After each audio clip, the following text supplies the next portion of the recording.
So ito na mga kababayan, no?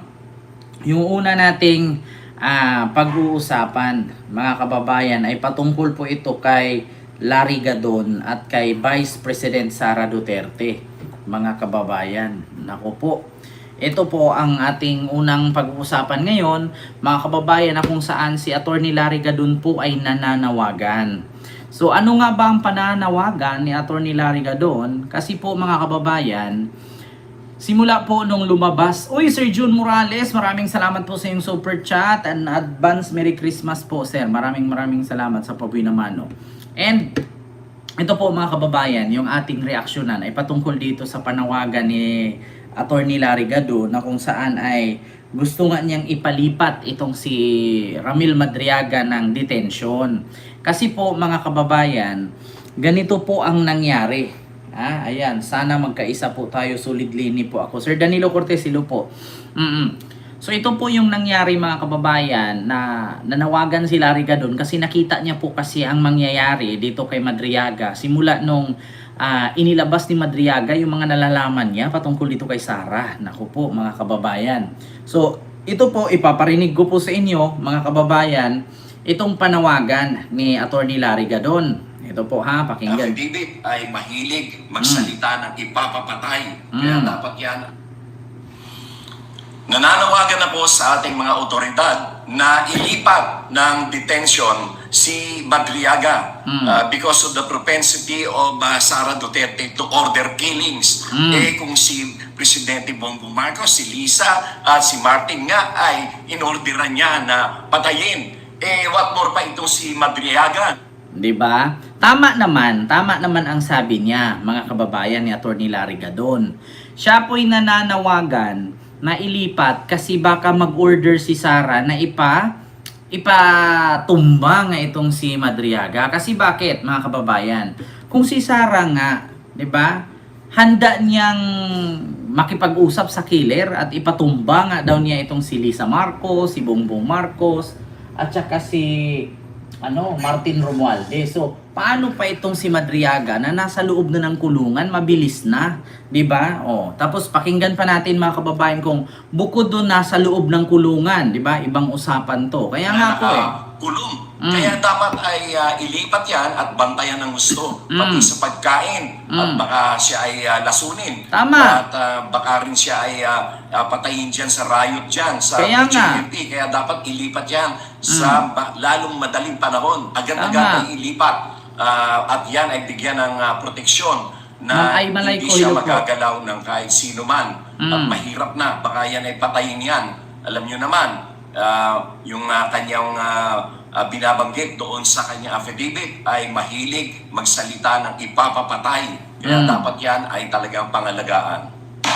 'Di ba? Kita nyo mga kababayan, tama naman po talaga ang sabi ni Attorney Larry Gadon. At sa Sirisa Force Mambiula, hello po. Tama talaga ang sinabi niya. Kasi sa totoo lang mga kababayan, ito kasing paglabas kasi ng mga ebidensya ni Madriaga, no, yung mga statement niya, ay hindi po ito basta-basta mga kababayan. Alam naman po natin kung gaano ka-agresibo si Sara at gusto ngang maging presidente, 'di ba? Atat na atat maging presidente. Tapos ito palang pagka-vice president niya, matatanggal siya dahil kay Madriaga. Talagang alam niyo sa totoo lang mga kababayan, talagang mananabla to si Sara. Yeah? Sabi nga ni Harry Roque, magkaiba si Sara Duterte at si Secretary or Yusek Cabral. Kasi si Cabral daw balidosa, si Sara daw namumugbog. 'Di ba? So, yun ang sabi ni Harry Roque. Kaya sa totoo lang mga kababayan, kailangan po talagang mag-ingat. Now which is ano nga ang sabi ni Peebles nga, Talakera. Sabi nga ni Peebles, ito daw si Sara, meron daw itong mata sa loob ng BGMP Annex 2, isang babaeng pulis. Baka naman kasi mangyari mga kababayan, ang mangyari dito kay Madriaga, baka yung pagkain ni Madriaga, baka yung pulis na sinasabi niyang mata daw ni Sara dyan, baka may dadalhin itong lason, tapos iaabot niya doon kay tapos itatagtag niya doon sa pagkain ni Madriaga, di patay ngayon si Madriaga. Or bukod doon, baka biglang sabihin ng babaeng pulis na, ito, bibigyan kita, supply mo 1 linggo, ako bahala maghasi ka ng ligim dyan sa loob, magrayot kayo dyan, kunwari saksakin mo ng saksakin si Madriaga, kunwari ganyan, pangunahan mo, saksakin mo siya, tas lumipat ka ng iba, tas saksakin mo ulit, lipat ka na naman, basta mapatay mo lang yan, di ba? Yan ang mahirap. At totoo lang mga kababayan, posible talagang mangyari, Ma'am Vilma Agustin Bertudes. Kasi bakit? Nasa loob eh. Diba? Na, alam niyo sa totoo lang mga kababayan, may kaibigan ako na ang kuya niya nakakulong. Alam niyo ba, ganito yan. Diyan pala sa loob ng selda, mga kababayan, meron pala silang mga ano dyan, mga tawag doon, yung mayor-mayor. Meron pala silang ano dyan, mga kababayan, mga leader-leader. Kumbaga parang leader of the group. Mayor-mayoran daw yan dyan. Merong mga padrino-padrino pala yan diyan sila sa loob.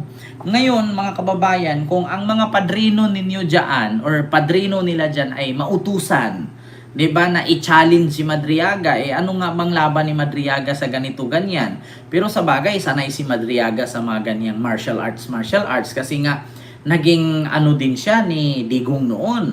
So sanay siya, pero kahit papano mga kababayan, hindi po natin masabing laging malakas ang pangangatawan ni Madriaga kasi nga nagkaedad na siya at higit sa lahat hindi siya masyadong makapag-ehersisyo na katulad ng nasa labas na nagji-gym-gym, 'di ba? Nagti-training kasi naasa loob nga siya naman ng kulungan. 'Di ba? O may mga gang na sa loob, 'di ba? Ma'am Ay Malayko. Baka kasi yung mga leader-leader diyan sa gang sa loob biglang, 'di ba? Kasi yung kaibigan ko, yung kapatid niya nasa loob, alam niyo yung uutang ng kape. Ngayon, syempre, ikaw, nasa loob, di ba, nakakulong ka, kape, tinapay, okay na sa'yo eh. Kasi alam nyo, yung supply pala dyan na pagkain sa loob ng kulungan, hindi sapat. Hindi sapat mga kababayan. Hindi pwedeng pinakain kayo 3 beses sa isang araw, minsan ang pagkain nila maliliit lang, konti lang, no? Tag 100 grams, ganyan. Tapos minsan walang lasa. Tapos minsan parang kanin baboy pa. So, talagang matitipid ka. Tapos yung kaibigan ko, yung kuya niya, nangungutang ng kape. Ngayon, syempre, umaasa naman yung kuya niya na dadalawin every week. So, syempre, every week din ang bayad dun sa kape. Alam niyo mga kababayan, kapag hindi pala nakapagbayad ng kape or pandesal or di kaya sliced bread doon, kasi sa loob daw yung may nagtitinda. Oo. Pag hindi ka daw makabayad niyan, binubugbog. Oo, may ano daw sila doon, may punishment, 'di ba? Kaya sa totoo lang ako, hindi man ako naaawa sa mga nakakulong kasi nakakulong sila diyan, may ginagawa silang krimen. Pero hindi po lahat ng nakakulong ay siya talaga ang may kasalanan. Yung iba na dawit, yung iba pinag-initan lang. Lalong-lalo na pag nakabangga mo, malaking politician, talagang ididiin ka, hahanapan ka ng butas, hahanapan ka ng paraan kung paano ka makulong. Which is katulad kay Madriaga, mga kababayan, na hinahanapan siya ng butas para makulong, para matigil itong paglaban niya kay Roque dito sa land grabbing. Na which is, nanghingi nga siya ng tulong kay Sara. Ang nangyari, itong si Sara deadma lang. At sagot pa daw ni Sara sa kanya, kinasuhan mo si Harry Roque, parang kinasuhan mo na din ang mga Duterte. 'Di ba? Dapat masilip yung kinaso niya diyan. So ito nga po mga kababayan. Ito daw ang kadahilanan, no, na nanawagan nga itong si Madriaga, mga kababayan, kasi ito yung kadahilanan kung bakit siya nandyan sa loob. Pakinggan nyo po ha, mga kababayan. Ng land grabbing case. Humingi raw ng tulong si Ramil Madriaga, ang nakakulong na alleged bagman ni Vice President Sara Duterte kay mamamayang Liberal Party List Representative Laila De Lima. Mula kay Attorney Raymond Palad na abogado ni Madriaga, nagpadala ito ng handwritten letter noong November 17 kay De Lima. Sinabi niya siya raw ay unjustly accused at ipinakulong sa krimeng hindi niya ginawa.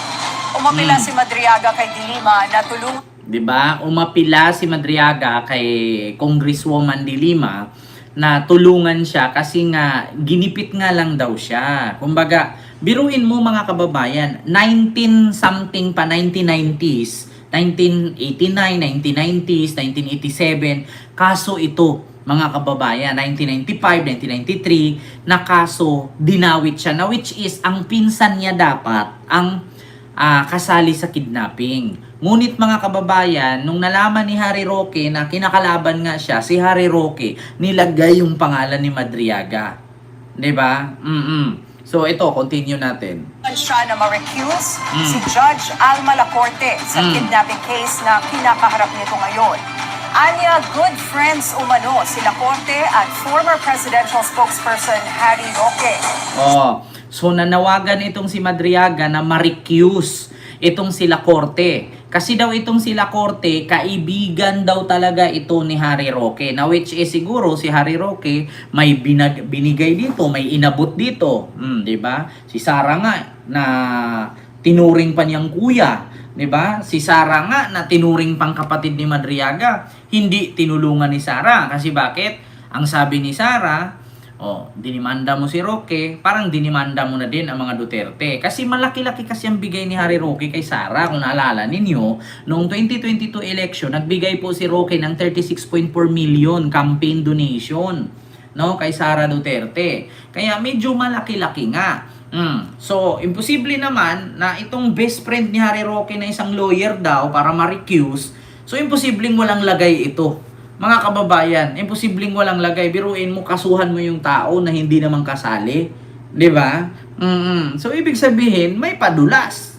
Sa liham, sinabi ni Madriaga na nag-file ito ng land-grabbing case laban kay Roque sa Office of the Ombudsman noong February 2022. Pero matapos nito, nakatanggap daw siya ng subpoena mula sa DOJ noong August 2022 bilang co-accused sa isang 1997 case ng kidnapping at murder. Di ba? 1997 case, kidnapping at murder. Na co-accused daw siya. So, paano mangyari yan na ang co-accused siya o kasama siya doon sa nag-kidnap at nag-murder? Siya nga ay tauhan ni Digong. Tauhan siya ni Digong ng for how many years? Hanggang sa naging vice president si Sara for how many months and years? Na paano siya nangyaring masangkot siya dyan sa kidnapping at murder? Kung kay Digong pa lang, malaki-laki na yung sahod niya kasi special siya. 'Di ba? Ayan, bakit kasi hindi pa isalang si Ramil Madriaga sa investigasyon sa kayang sworn affidavit para malagay si Ramil sa witness protection? Iyon nga ang problema, Sir Henry Nunez. Iyon nga ang problema ngayon. Bakit itong kalat na, napakalakas na nitong sinasabi nito, halos araw-araw binabalita, araw-araw content ng mga vlogger, no? Hindi pa gumalaw itong NBI, hindi rin gumalaw itong Ombudsman at DOJ. So ano bang gusto nilang mangyari? Antayin pa ba nilang mamatay si Madriaga? Kasi alam nyo, kung hindi nila gusto si Madriagang tulungan or baka sa isip nila tanim ito ni Sara, tapos ending mangyari dito si Madriaga nagsinungaling lang pala, mapapahiya ang gobyerno kasi tauhan nga naman ni Sara. Bakit hindi nyo muna, 'di ba? Imbestigahan niyo muna habang wala pa si Madriaga. So, silent investigation muna kayo. So, pag okay na at nagtugma man lahat ng kanyang salaysay dun sa affidavit, o di kunin niyo na, paharapin niyo na siya, tapos ilagay niyo siya sa witness protection program. Kasi mahirap 'to, mga kababayan. Alam niyo kung bakit? Yung lalaki na naglagay ng headshot po sa Facebook, dinampot agad ng NBI. Samantalang itong si Madriaga, dami-daming aligasyon, si Vice President Sara pa ang ayaw gumalaw ng NBI. Di ba? So ano ba to NBI? Takot ba kay Sara? Di ba? Ma'am Ardian, si Risa Porcilo po. Takot yata sila kay Sara, mga kababayan. Kasi pag ordinaryong tao, magbabanta ka sa presidente, kulong. Si Sara, minura na si BBM, minura na si Lisa, minura na si Romualdez, walang nangyari. Diba? Yan ngayon, mga kababayan, na nagpapatunay na power is power. If you don't have power, you junk.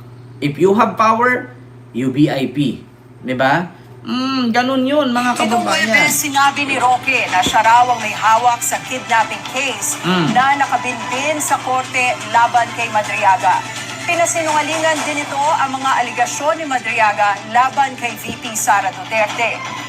Ma'am Adrina Malok, maraming salamat po, ma'am, sa yung super sticker. Thank you so much. 'Di ba? Tanong ko lang, ito bang otoridad, bakit ayaw agad gumalaw dito kay Madriaga? Bayad ba kayo? Or takot kayo? Yun lang naman mga kababayan. Huwag niyong hintayin na si PBBM pa yung gagalaw.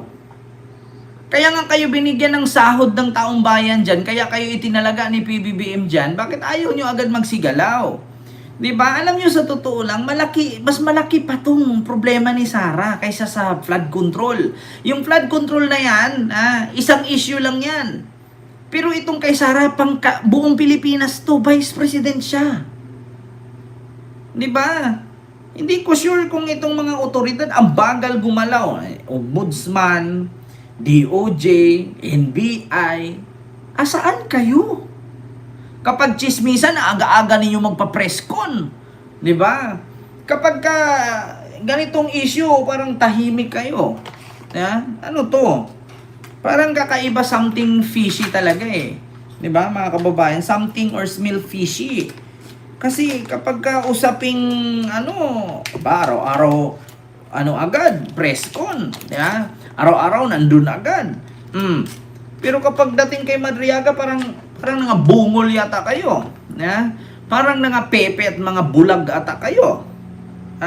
Ako po'y nanawagan sa mga sa otoridad, ang NBI, DOJ, Ombudsman. Bakit pagdating dito kay Madriaga, tamimi kayong lahat? Anong meron ba? 'Di ba? At baka may alam pa nga si Roque sa mga kaitiman na balak ni Sara. Di ba? Kaya nga sabi nga ni Harry Roque noon, mga kababayan, na minsan natatakot daw siya sa mga hakbang ni Sara, kasi meron daw gusto si Sara na hindi niya nagustuhan, hindi niya gusto, katulad nung, di ba, naalala ninyo? Sabi niya, kaya kumbaga naglaylo daw siya kasi meron daw mga gusto si Sarang hindi niya nagugustuhan, kakaibang plano, kakaibang pakulo. Diba? Mga kababayan, continue natin. Ito pa. Sinusubukan pa ng Billionaire News Channel na kuna ng panig si Judge Lacorte hinggil sa aligasyon ng kampo ni Madriaga. Humingi raw ng... Nanawagan nga siya kay Laila de Lima, mga kababayan. Kung bakit ganun ang nangyayari. Diba? Na parang iginipit lang siya, tapos tinaniman siya ng kaso, dinamay siya sa isang kaso na matagal naman na. Oo, kaya gusto niyang mangyaring ganun. Naku po.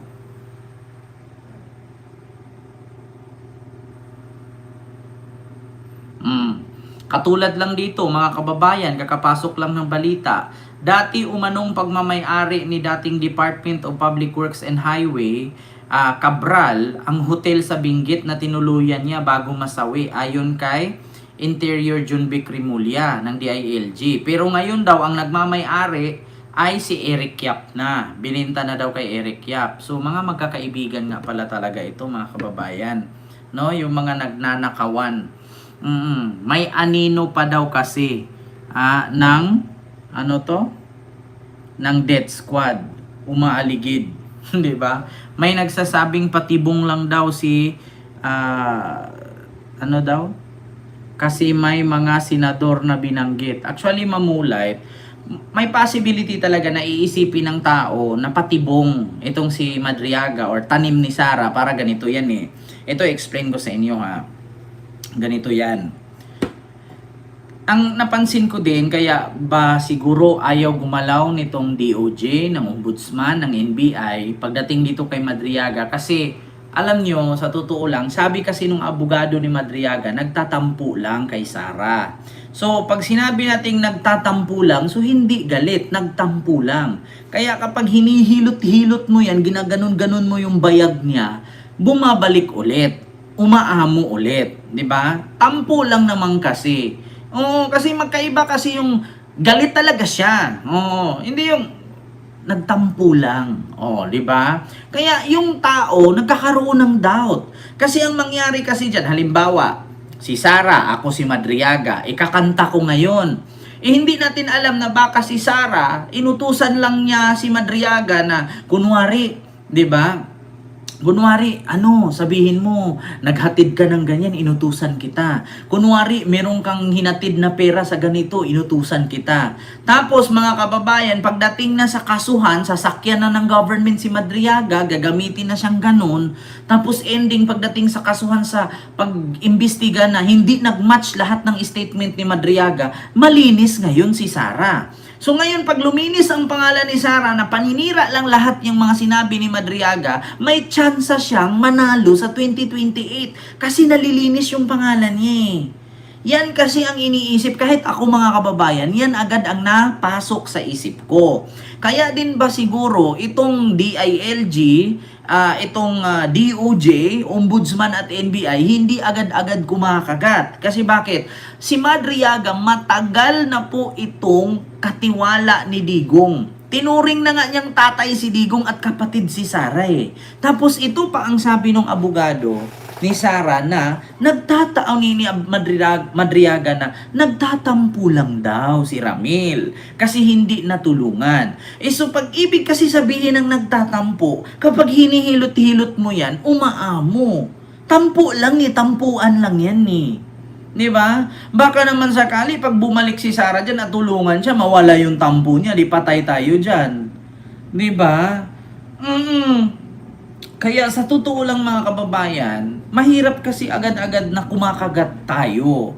Mag-antay tayo na, 'di ba? Mag-antay tayo sa resulta at mag-antay tayo sa investigasyon kung talaga bang ang mga sinasabi niya ay accurate, no? Nagmamatch doon sa investigasyon ng Ombudsman, ng DOJ at ng NBI, kung ang mga sinasabi ni Madriagang detalyado ay nagmamatch din doon sa investigasyon ng tatlo, NBI, Ombudsman at DOJ. No? Sali na natin ang PNP.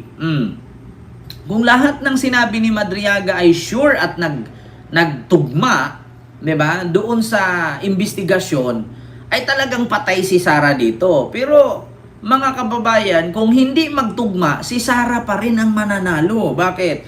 Kasi kung bawat sinabi ni Madriaga hindi tugma sa investigasyon ng DOJ, NBI, Ombudsman at PNP, patay tayo dyan. Diba?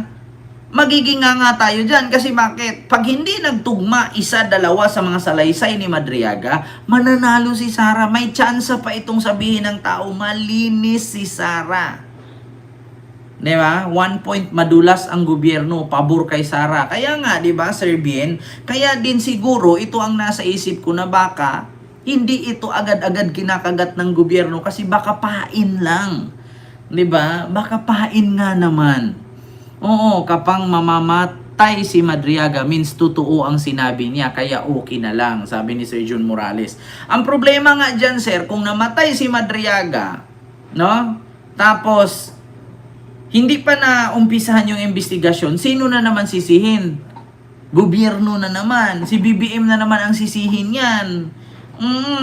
Naku. Alam na natin yung galawan nila. Sasabihin na naman, si PBBM na naman may gawa niyan. Bakit? Kasi kung naalala nyo nga, ayaw nyo pumirma sa impeachment eh. Diba? Yan ngayon mga kababayan, ang malaking problema. Kaya kahit ako, nahihirapan din po ako nakagatin itong mga pain ni Madriaga. Kasi bakit ngayon lang? Dapat noon. Bakit ngayon lang ito nagngangal-ngal? Kasi nga daw nagtatampo, hindi tinulungan. Paano kung tinulungan ito ni Sara? Di walang problema, walang issue, walang chismis. Diba? So kaya siya kumanta kasi hindi tinulungan ni Sara. Paano kung tinulungan nga siya ni Sara at that time? So, hindi na siya kakanta, walang mangyari. So, kumbaga, ang nangyari dito, ginawa lang niyang panakip butas ang gobyerno. Di ba? Ginawa niyang panakip butas ang gobyerno. Kasi kung yung tumawag siya kay Sara, nanghingi ng tulong kung tinulungan siya, di lihim ngayon yung problema ni Sara. Ngayon nung hindi siya tinulungan, tsaka siya ngangal-ngal. So, ginagawa niyang parang nagluto ng sariling sabaw ang gobyerno. Tapos ang sabi pa ng abogado, nagtatampo lang. Paano kung yung tampo na yan mahilot ni Sara, di mawala. Tapos ang mangyari dito, mapareho kay Gutesa na naman. Una, lumabas, naggangal-ngal-ngal-ngal. Tapos ngayon, nung pakasuhan na, paimbestigahan na, nawawala. Oh. 'Di ba? Yan ang ano ngayon, mga kababayan. Kasi magtanda na tayo, nakailan na sila eh. Nakailan na silang pakulo. Una si Gutesa.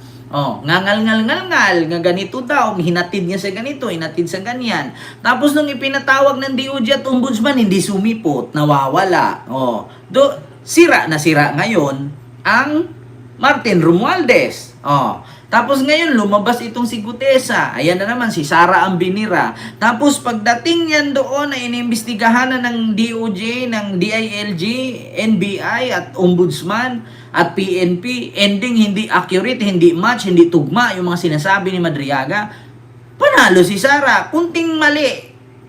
Kay Sara ang feedback dyan. 'Di ba? Sa impeachment pa nga lang eh. Kung pumayag si Sarang kalkalin, tapos walang mangyari dyan sa impeachment na kinalkal ng ganito, ganyan, hindi tugma, mananalo pa rin si Sara at yung simpatya ng taong bayan kay Sara pupunta. Kaya todo ingat tayo dito, mga kababayan. 'Di ba?